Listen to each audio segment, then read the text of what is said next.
अस्सलाम वालेकुम नाज़रीन, मेरे साथ इस वक्त मौजूद हैं इम्तियाज़ अहमद पंच मालदार साहब। सबसे पहले आपका इस्तकबाल करते हैं हमारे स्टूडियो के अंदर। वही शख्स हैं जो हर मामले में अपनी एक अलग राय रखते हैं। इनका अपना एक नज़रिया बिल्कुल सब लोगों से मुख्तलिफ होता है। तो आइए सबसे पहले इनसे गुफ्तगू करते हैं। सबसे पहले मेरा ये सवाल है कि ईदगाह मैदान में जो गणपति को जो नस्ब किया गया, उसके मुतलिक आपके क्या राय है? जी, जैसा कि ईदगाह में गणपति बिठाने का मामला था, यहाँ पर अफ़सोस के साथ कहना पड़ता है कि हम लोग पूरी तरह से चूक गए। इसलिए कि चंद दिन पहले जिसका नाम लेने से भी ज़बान गंदी होती है, वो गंदी नाली का कीड़ा है। कौन? वो हरामी का नाम है प्रमोद मुतालिक। ये लोग 8-10 साल से कोशिश कर रहे थे। इस बार उसने एक हफ्ते पहले या 4-5 दिन पहले एक इंटरव्यू में कहा कि हम इस बार गणपति बिठाएंगे ही बिठाएंगे। अगर गवर्नमेंट वाले सरकार अगर 144 लगाती है तब भी हम लोग उसकी ये किए बिना हम लोग तो जा कर के गणपति बिठाएंगे। उसी वक्त हमको समझ जाना चाहिए था कि ये क्या होने वाला है। तो उस वक्त हम लोग समझ नहीं पाए, ये कमज़ोरी है हमारी। उसके बाद जो खेल हुआ, दिखने में ये आता है कि ये बीजेपी की चाल है। बीजेपी के साथ साथ इसमें कांग्रेस की भी चाल है। ये कैसे जो कह सकते हैं कि कांग्रेस की भी चाल है? नहीं, क्योंकि कॉरपोरेशन में जो कमेटी बनाई गई, बीजेपी के कॉरपोरेटर्स उस कमीने मुतालिक के साथ खड़े हो करके उन्होंने लड़ा कि हम लोग यहाँ गणपति बिठाएंगे, और कांग्रेस की जानिब से जो कॉरपोरेशन को जाना था वो कॉरपोरेटर्स नहीं जा पाए।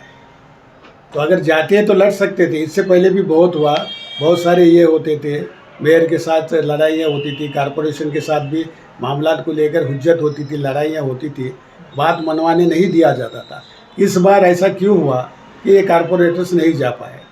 तो ये सब मिली भगत है। नहीं जा पाए या फिर उनके ऊपर कुछ दबाव था, क्या कहना चाह रहे हैं आप? नहीं, दबाव का मतलब ये है कि ये लोग कांग्रेस वाले हर चीज़ उनको ऊपर से ऑर्डर आना होता है, उनकी डायरेक्शन पे ये लोग काम करते हैं। इनका कोई ये कमज़ोरी हमारी ये है कि हम ये समझते हैं कि कांग्रेस मुसलमानों के हमेशा सपोर्ट में रहती है। ये सबसे बड़ी हमारी बेवकूफ़ी है। तो कौन सी पार्टी है मुसलमानों के सपोर्ट में? कोई भी पार्टी नहीं है। जहाँ तक आजकल के हालात देखे जाते हैं, ऐसी कोई सियासी पार्टी नहीं है जो कोई मुसलमानों के सपोर्ट में आकर खड़े हो। AIMIM वो भी नाम नहीं ही है। तो उसका MIM मजलिस इत्तेहादुल मुस्लिमीन है। नाम है, मगर वो भी हमारे साथ खड़े होने के लिए तैयार नहीं है। हर कोई सियासी फ़ायदा चाहता है, क्योंकि जैसा जो बच्चों की गिरफ्तारियां हुई, उसमें उस पार्टी के भी कई लोग हैं, उनके ज़िला के प्रेसिडेंट भी है। तो क्या कभी आकर के उन्होंने इस सिलसिले में बात की? इस पार्टी की जो सदर है कभी आके बात की? या ये केस दूसरे वकला लड़ रहे हैं, ये कभी आके खुद उसमें इंटरफेयर होने की कोशिश की, या कि अपनी तरफ से कोई केस दायर किया? नहीं, ज़रूरी नहीं है कि वो तो अपना एक अलग उनका मुकाम है, वो MP हैं और फिर वो कौमी सदर हैं उस पार्टी के। तो ज़रूरी नहीं कि वो खुद आएँ, कंप्लेंट करें, या फिर हो सकता है उनके लोग जो है अरकान उनके जो है काम कर रहे थे यहाँ पर। जहाँ तक मेरी जानकारी है, कोई भी काम नहीं कर रहा। वो सदर है, उनका मुकाम है, उससे और उनका मुकाम आगे बढ़े। मगर बैरिस्टर भी है, केस लड़ सकते हैं। सिर्फ यही मामला नहीं, जब हिजाब का मामला आया तो ये सदर है, बड़े ऊंचे मुकाम के हैं। हिजाब के मामले में भी इन्होंने अपनी क्या कोशिश की? इनको खुद कोर्ट में आकर लड़ने की ताकत दी, अल्लाह ताला सलाहियत दिया। तो आप ये कहना चाह रहे हैं कि MIM भी जो है एक धोखा है मुसलमानों के लिए? मुसलमानों के कुछ नहीं कर सकती वो? नहीं, कुछ नहीं कर सकती। कोई भी सियासी पार्टी मुसलमानों के लिए कुछ नहीं करना चाहती, करना भी नहीं चाहती और करेंगी भी नहीं, क्योंकि अभी इस हालात में हम लोग नहीं समझेंगे तो और उलझते रह जाएंगे। तो ये सियासी पार्टियां जो भी है, आज तक सिर्फ मुसलमानों का इस्तेमाल करते रहे हैं। तो आज मुसलमानों को ज़रूरत है कि किसी भी पार्टी से ना जुड़े, और जो लोग जुड़े हुए हैं, जो ईदगाह का मामला यहाँ गणपति का हुआ, उसे सामने रखकर सब रिज़ाइन करके आने वाले दिनों में इंडिपेंडेंट इलेक्शन लड़े और अपनी एक ताकत अलग मजबूती बनाए, अपनी ताकत बनाए। ये सियासी पार्टी, चाहे वो बीजेपी हो, कांग्रेस हो, MIM हो, JDS और कोई भी पार्टी हो, वो मुसलमानों के फेवर में कभी आकर नहीं खड़े रहेगी। ये बात खासकर नौजवानों को अपने जहन में बिठा लेना चाहिए। तो ये तो फिर सियासी तौर पर मुसलमानों का क्या कुछ लाही अमल होना चाहिए मुस्तकबिल के लिए, सियासी तौर पर किस तरह मजबूत और मुस्तहकम हो गए मुसलमान? तो ये बताने का यही मेरा मकसद है कि वो चाहे कोई भी पार्टी हो, अगर वो काम करती है, खुल के करती है, तो उसका इस्तकबाल है। अगर वो लोग भी ऐसे ये करेंगे तो उनको भी उठाकर फेंकना चाहिए। मतलब कहने का ये है कि इंडिपेंडेंट होके हमको इलेक्शन लड़ना चाहिए और अपनी ताकत को बनाना चाहिए। अभी यहाँ पर एमएलए का इलेक्शन होने वाला है, 1 साल के अंदर हो जाएगा, तो इस सूरत में क्या कुछ करना चाहिए मुसलमानों को? तो हुबली के लिए आप ये कह रहे हैं बात स्पेसिफिकली, या फिर इन जनरल आप कह रहे हैं? ये इन जनरल है अच्छा। और स्पेशली हुबली के लिए जी। जहाँ पर मुसलमान ज़्यादा वोट करेंगे उस पार्टी की जीत होगी। क्योंकि अभी देखा जाए तो हर जगह ये बोला जाता है कि मोदी मोदी मोदी। पिछले 2 बार से वो प्राइम मिनिस्टर बने, जी। तब भी उसका प्राइम मिनिस्टर का जादू यहाँ पर नहीं चला। तो इससे जाहिर होता है कि यहाँ पर माइनॉरिटीज़ में ख़ासकर मुसलमान जहाँ पर वोट करेंगे वो कैंडिडेट यहाँ जीतेगा। तो हुबली के लिए तो ये हमारी ताकत है, तो इसे इस्तेमाल करना चाहिए। अरे सियासी पार्टियों को छोड़ देना चाहिए। तो ये जो अभी ईदगाह मैदान के अंदर जो गणपति को भी जो बिठाया गया, तो ईदगाह मैदान में बिठाने से प्रॉब्लम है या फिर गणपति से ही प्रॉब्लम है देखिए, मुसलमानों को? गणपति से तो प्रॉब्लम नहीं है, क्योंकि वो अपने धर्म में वो अपने त्यौहार मनाते, ईद मनाते हैं, उससे प्रॉब्लम नहीं है। ईदगाह में बैठाने से प्रॉब्लम है, क्योंकि ये लोग जानबूझकर करते हैं। और ईदगाह का जो इशू है, आज लोग सेंट्रल लेवल पर मिनिस्टर बन चुके हैं, फॉलो अप करके इसको उलझाया गया था। ये केस जो हुआ, एक पब्लिक लिटिगेशन डालने के पीछे आज बड़े बड़े मिनिस्टर्स बने हैं, उनके मातहत ये काम हुआ है। अच्छा, एक तरफ तो रुख ये है कि मुसलमान नाराज़ नज़र आते हैं ईदगाह मैदान में जो गणपति को जो बिठाया गया, जहाँ पर सालों से सदियों से मुसलमान नमाज़ पढ़ते आ रहे हैं, सजदा करते आ रहे हैं, वहाँ पर ऐसी हरकत की गई। दूसरी जानिब हम देखते हैं कि कई जगह जो है मुसलमान खुद जो है आगे बढ़ चढ़ कर जो है पुरतपाक इस्तकबाल कर रहे हैं गणपति का। शाह बाज़ार का ही अगर मामला देखा जाए तो मुसलमान बड़े ही जोश व खरोश के साथ जो है इस्तकबाल कर रहे हैं और फिर जो है उनकी सेवा में लगे हुए हैं। फल वगैरह बांटे जा रहे हैं, मौज़िन साहब भी नज़र आ रहे हैं, कई मतलब दीनी हजरात अपने पोशाक में, दीनी पोशाक में, इस्लामी पोशाक में नज़र आ रहे हैं। तो क्या है ये दोनों का मामला, दोनों का कंपैरिजन आप इन दोनों चीज़ों को किस तरह देखेंगे? देखिए, यही तो मुसलमान को कमज़ोर बनाने की कोशिश की जा रही है। जिसने भी ये किया है, ये हरकत की है, ये मुसलमानों, यही जो गणपति के इसमें जाके शामिल होना या उसके साथ हाथ डालना, जो भी हुआ है मैं भी देखा हो, ये कमज़ोर बनाने की बात है। ऐसे मुसलमानों की ताकत को तोड़ने और कमज़ोर बनाने की बात है। जबकि ईदगाह में गणपति बिठाया गया तो हम नाराज़ हैं, फिर यहाँ तो 2-4 दिनों के बाद ये हरकत करना, इससे साबित क्या हो रहा है? किससे डर कर हम लोग जी रहे हैं? सिर्फ यही मामला, ये अफसोस की बात है। जिन्होंने भी वहाँ देखा है, आज बच्चों को छुड़ाने के लिए कोशिश भी कर रहे हैं, उनका भी एक फ़ोटो मैं देखा। हाँ, तो ये किस बिना पर जा रहे हैं? अल्लाह की रज़ा के लिए काम हो रहा है या गैर मुस्लिम हिंदुओं को डर के ये काम हो रहा है? तो किस डर तो नहीं, वो तो बस इस्तकबाल कर रहे हैं। मेरा कहने का मतलब ये है कि एक तरफ नाराज़गी है तो एक तरफ खुशी है। इन दोनों चीज़ों को आप किस तरह जो है कंपेयर करेंगे? वही नाराज़गी का मतलब, कुछ लोग नाराज़ है, जो हक परस्त है वो नाराज़ है इसलिए कि ईदगाह में गणपति बिठाई गई थी। अब कुछ लोग अगर नाराज़ नहीं थे तो उनको खुल के आना चाहिए था, ईदगाह में भी इस्तेकबाल करना चाहिए था। जहाँ वहाँ गणपति बिठाई गई है, अगर वो नाराज़ नहीं है, वो इस्तेकबाल करना चाहते हैं, तो ईदगाह में भी आके उनको गणपति का इस्तेकबाल करना चाहिए था। फिर यहाँ पर दिखा जाए, लोगों में ये जताया जाता है कि हम नाराज़ हैं। यहाँ तक कि इंटरव्यू में तक ये कहा जाता है कि ये जो हुआ गणपति का मामला गलत हुआ, अगर मैं होता तो वो करता, ये करता। तो फिर उसके बाद ये गणपति का इस्तेकबाल, ये कमज़ोर बनाने की एक साजिश की तरफ इशारा कर रहे हैं। इशारा आपकी इंटरव्यू में मैंने देखा कि अंजुमन के, वो तो नहीं थे वहाँ पर शाह बाज़ार में। शाह बाज़ार कोई नहीं, उससे पहले एक फ़ोटोज़ आए। अच्छा। हाँ, ये चंदपेट है, कहाँ है मुझे उसका इल्म नहीं है। तो उसमें नाइब सदर खड़े होके इस्तकबाल कर रहे हैं। उससे 2-4 दिन पहले यहाँ मैं इंटरव्यू में देखा हूँ, ये कह रहे हैं कि जो हुआ गलत हुआ, अगर मैं होता तो ये करता, वो करता।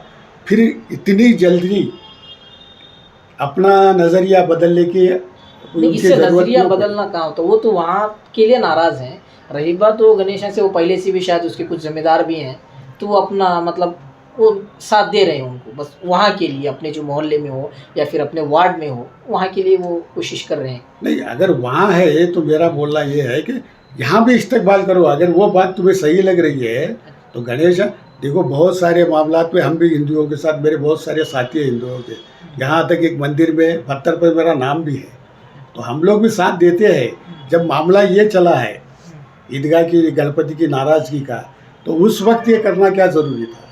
रुक नहीं सकते थे? अगर करना होता तो नाराज़गी जाहिर होती लोगों में कि ये लोग नाराज़ है, तो जितने भी ये गैर मुस्लिम हैं इनके साथी, ये भी समझ जाते कि ये लोग नाराज़ हैं।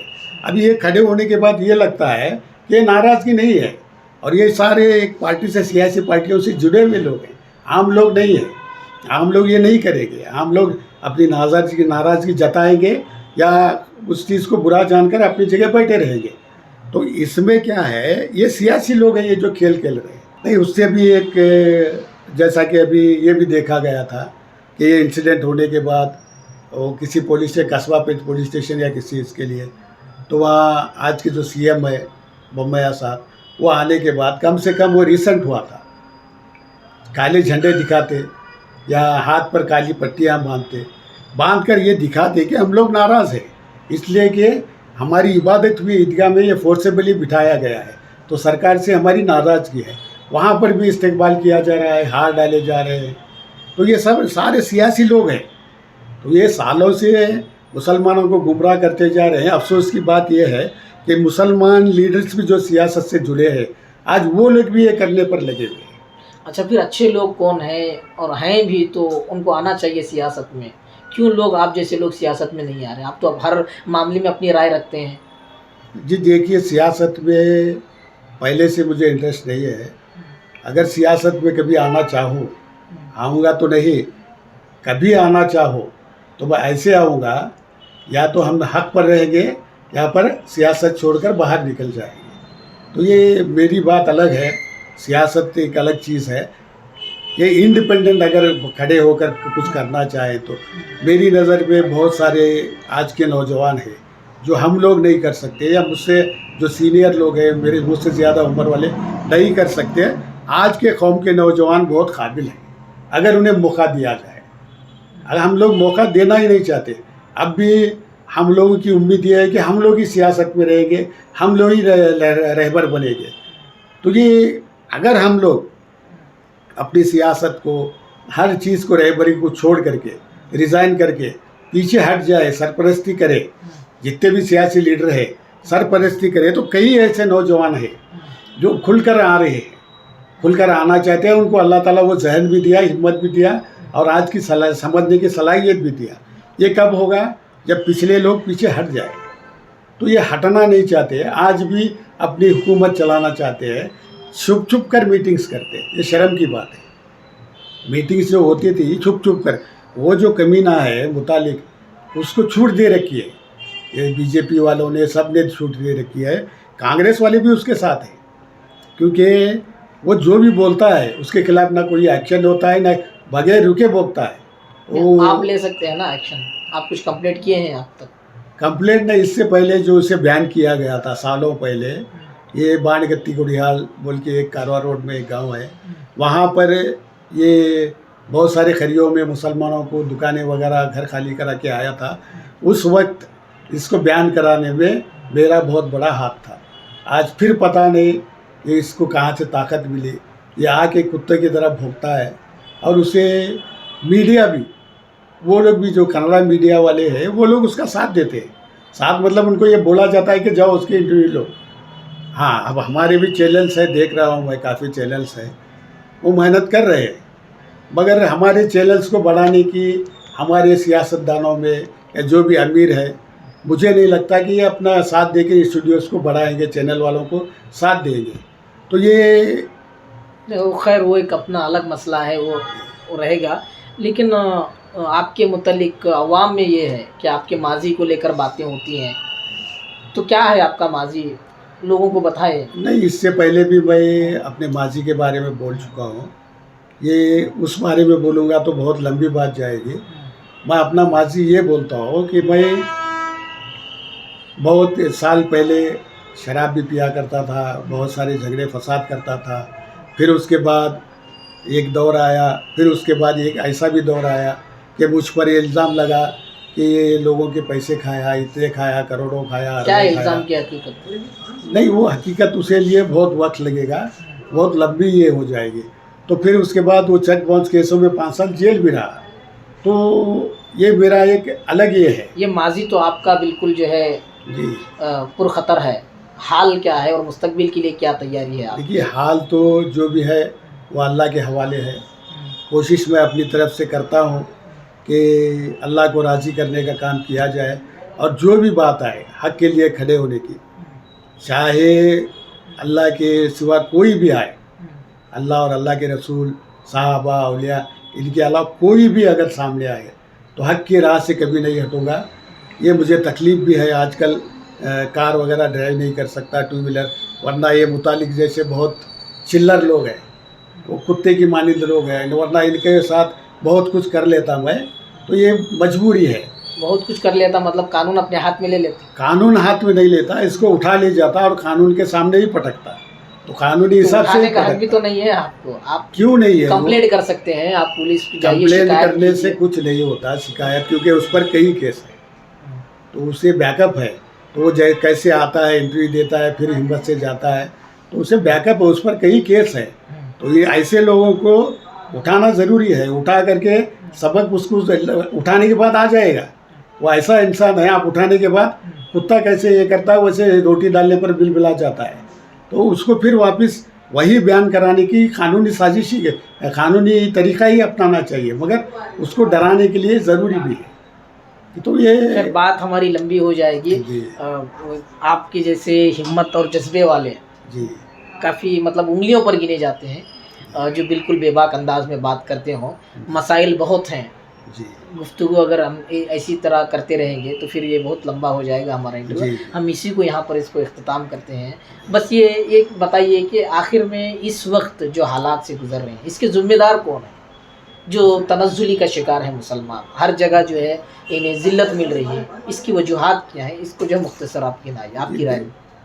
ये तो देखिए, जो आज भी मुसलमान के साथ हो रहा है, इसके सिर्फ जैसा मैंने बताया कि सियासी लीडरान, रहबरान, यही लोग ज़िम्मेदार नहीं है। आज उलमा, मुफ्तियान कराम भी ज़िम्मेदार हैं, क्योंकि आज कोई भी आलिम या मुफ्ती खुलकर किसी बात के लिए नहीं बोलता। ये अपने आप में उलझे हुए हैं। एक ऑडियो मैंने सुना, वो उनकी लैंग्वेज, जो बात का तरीका, उससे कहीं बेहतर जाहिल है। तो ये लोग भी उलझे हुए हैं। यही जो उसके हानगल के जो मुफ्ती साहब का जो वीडियो जी जी ऑडियो वायरल हुआ जी है, जी हानगल के जो मुफ्ती साहब का, और उनके साथ जो बहस कर रहे हैं, बातचीत कर रहे हैं, तो उससे दिखता है कि जाहिल इनसे बेहतर है। ये मदरसे में पैर घिस घिस के पढ़ के आलिम मुफ्ती बने, मगर अमल से ये लोग जाहिल हैं। ये भी लोग, ये भी ज़िम्मेदार है। उसी तरह जो मुतवल्लियान कराम हमारे शहर के, आज वो भी डर डर के ज़िंदगी जीते हैं। जो बच्चों को लिया गया, वो हर मोहल्ले का कोई ना कोई बच्चा है। आज कोई भी मुतवल्ली आके खुलकर बात नहीं करता, बच्चों की कोई ये कोशिश छुड़ाने की कोशिश में साथ नहीं देता। तो जैसे इनके साथ साथ और एक जो ये मामला बेंगलुरु में जो चल रहा है, ये एक नाटक है। जो नहीं, आप तमाम लोगों को, उलमा, नहीं, और एक जो मुफ्ती, लीडरान, सबको जिम्मेदार ठहरा कर, सबको जिम्मेदार है ये। क्योंकि देखिए, बहुत सारे, मैं समझता हूँ कि आज की जो नौजवान है बहुत काबिल है, और मुसलमान कभी किसी से नहीं डरता। मुसलमान की आंखों में वो, ये मेरा मानना है कि आंखों में अल्लाह ताला ने ये दिया है कि सामने वाला उसकी इज्जत करेगा, अदब करेगा। मगर ये उलझनों से मुसलमान की अखलाक और ये अहमियत कम होती जा रही है। जैसे बेंगलुरु में जो अब शुरू किया गया है, ये क्या मस्जिद दर्शन, ये किसको डर के किया जा रहा है? मस्जिद दर्शन ये कलासीपाಳ್యం, ये नहीं, कावल बैसंद्रा और कहीं पर मस्जिदों में किया जा रहा है बेंगलुरु। वो तो एक मतलब जो मिसकंसेप्शन है इस्लाम की, तो उसको मिटाने के लिए किया जा रहा है। किसके डर के किया जा रहा है? डर नहीं है, वो तो हिकमत अपनी अपना रहे हैं। क्या हिकमत है? जब हमारी औरतें मस्जिद में आना चाहें तो रोक दिया जाता है। जब ये इशू आ गया तो मस्जिद में औरतों को बिठा करके गैर मुसलमानों को बिठा करके उनके सामने नमाज पढ़ी नहीं, जाती वही है। तो इसलिए कि जिस तरह से इस्लाम की और फिर मसाजिद और मदरसों की छवि को बिगाड़ा जा रहा है कि यहाँ पर आतंक की ट्रेनिंग दी जाती है, यहाँ पर जो है रेडिकल किया जाता है, तो मस्जिदों में किस लिए जमा होते हैं लोग, तो उनको बताने के लिए, ताकि उनके सामने पिक्चर क्लियर हो जाए, इसलिए वो मस्जिद दर्शन का जो प्रोग्राम किया जा रहा है। अच्छा, उस जो जब से प्रोग्राम किया गया, क्या अजान का मामला रुका, क्या गणेशा वो तो बैठाने अपनी- का मामला रुका? तो आपकी नज़र में वो गलत है बिल्कुल। गलत क्यों दिखाया जा रहा है? वो इबादत गाह है, हम अल्लाह की इबादत करते हैं, किसी को दिखाने की ज़रूरत क्या है? कई साल पहले ये जब मीडिया नहीं था, लोकल यूट्यूब वगैरह, ये इल्ज़ामात आए थे मध्यमी अरबी कॉलेज और सातों शहीद दरगाह पर। हम लोग और मेरे भी एक साथी है और रिश्ते में भी लगते हैं, तो वो खुद आकर के TV9 ले जा रहे हैं, हम लोग कर चुके हैं। जब वो मामला आता है उसके लिए हम लड़ेंगे, हम जो करना है हकीकत बताएंगे। तो ये ला करके वो दिखाना, ये भी जिम्मेदार है। तो भाई मेरा कहना, मैं सबसे बड़ा जिम्मेदार हूँ, क्योंकि आज की जो पीढ़ी है, अगर सबसे पहले देखिए, ये मुसलमान को डरने की ज़रूरत नहीं है। कई साल पहले कॉलेज में जब पढ़ा करता था, मूरसवार मठ में एक लाइब्रेरी थी, उस लाइब्रेरी में मैंने पढ़ा था कि एक ब्रिटिश का जज, वो यहाँ भी जज था, यहाँ से हिंदुस्तान छोड़कर जाने के बाद तब भी जज था, उसने अपनी किताब में लिखा था कि हिंदुस्तान में वक्फ की इतनी प्रॉपर्टी है, तो मुसलमान अगर चाहे सही इस्तेमाल करे तो गवर्नमेंट को लोन दे सकता है या सेमी गवर्नमेंट चला सकता है। तो अगर हम वक्फ की प्रॉपर्टीज़ को सही इस्तेमाल करेंगे, तो जब ये इतनी हमारी प्रॉपर्टी सही इस्तेमाल में आएगी, तो हम गवर्नमेंट को लोन दे सकते हैं या सेमी गवर्नमेंट चला सकते हैं। तो फिर हमें डरने की ज़रूरत क्या है? तो आज जितने भी वक्त के जुड़े हुए लोग हैं, सियासी लोग हैं, उसमें 100 में से 80 लोग उलझा करके कुछ कमाने के पीछे पड़े हुए, पढ़े थे, पढ़ रहे हैं और पढ़ेंगे भी। तो और 20% ईमानदार लोग भी हैं, वो कुछ नहीं कर सकते। अगर इस पर हम लोग गौर करेंगे, सही मामलात में जाएंगे, तो मुसलमानों को डरने की ज़रूरत नहीं है।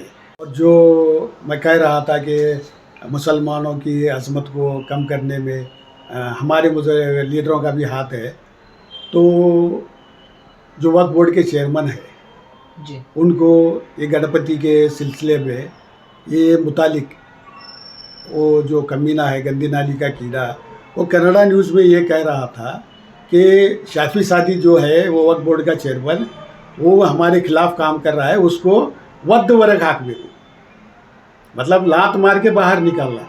उस पर आज तक ये वक्फ बोर्ड चेयरमैन का कोई बयान नहीं आया, कोई उसके खिलाफ उन्होंने एक्शन भी नहीं लिया, बयान भी नहीं किया। तो ऐसे कमज़ोर लोगों के बीच आज हम लोग जिएंगे, तो फिर हमारे मुस्तकबिल कैसा संवरेगा, ये कौम हमारी कैसे आएगी? तो ये शर्म की बात है। या तो वक्फ बोर्ड चेयरमैन को उसका जवाब देना चाहिए, या रिज़ाइन करके फिर घर जाके आराम से ऐसी बातें सुनते हुए बैठ जाना चाहिए। और नौजवान, कई नौजवान ऐसे मुझे देखने में भी आता है, कुछ एक मीडिया के ज़रिए या पेपर के ज़रिए पता भी चलता है, फ़ोटोज़ के ज़रिए, कि कुछ लोग इसमें खुल करके लड़ रहे हैं, मगर वो आज अकेले नज़र आ रहे हैं। अगर हम पूरे सियासी जो पुराने लोग हैं या रहबर है, वो हट जाए, ये बोले कि अब हमारी उम्र हो चुकी है, ये नया ज़माना है, इसे नए ज़माने के साथ, इसे जहन के साथ लड़ना है, ये इंटरनेट का ज़माना है, तो नौजवान आप आगे आओ, साथ हम लोग रहेंगे, सरपरस्ती करेंगे। तो देखिए इंशाअल्लाह मुसलमान के ऊपर जो भी ये आज तोहमत लग रही है, पहले से लगती है, आज भी लग रही है, या जो ज़िल्लत झेली जा रही है, मैं समझता हूँ कि उसमें कहीं ना कहीं 60-70% कमी आएगी अगर नौजवानों के हवाले किया जाए। ठीक है, बहुत बहुत शुक्रिया। बात को इसी पर कंक्लूड करते हैं। उम्मीद करते हैं कि जिस तरह से इन्होंने बेबाकी के साथ और बिल्कुल खुले अंदाज में जो जुर्रतमंदी के साथ इन्होंने गुफ्तगू की है, इससे आप जो है मुस्तफ़ीद होंगे। और आपकी जो राय जो है वो कमेंट करके हमको बता सकते हैं। इत्तेहाद न्यूज़ और सौराठ टाइम देखने के लिए शुक्रिया। अल्लाह हाफ़िज़।